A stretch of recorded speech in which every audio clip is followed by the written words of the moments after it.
Carcassonne est devenu un site touristique très important en France.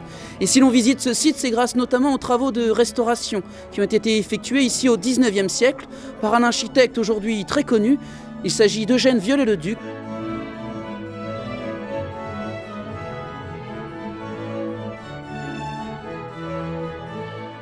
Cette cité va subir au cours des siècles des changements. Ces changements ont surtout lieu sous les règnes de Saint Louis. On lui flanque de nouvelles tours, et tout autour de ce mur romain, on construit une enceinte extérieure. Cette enceinte mesure 1,7 km. L'enceinte intérieure mesure, elle, 1,3 km.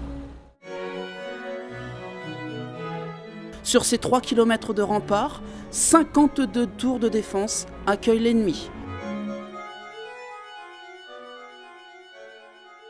Cette cité de Carcassonne prend la réputation d'une cité imprenable.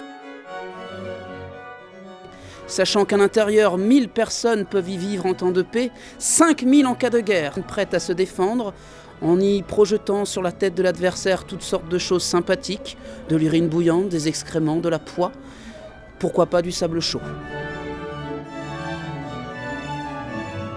La vie au XIIIe siècle à l'intérieur de la cité se résume à des jeux très simples, des jeux plutôt guerriers. Les joutes, les tournois de chevalerie ont lieu dans les lices.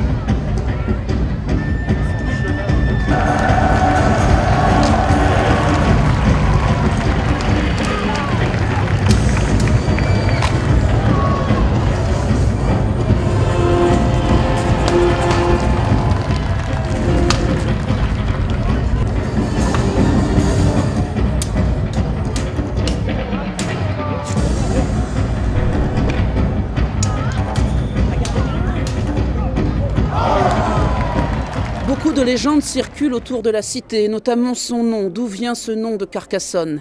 Au 8e siècle, Dame Carcasse assiste au départ de son ennemi, décide de fêter la victoire et comme il est de coutume, elle décide de faire résonner toutes les cloches de la cité.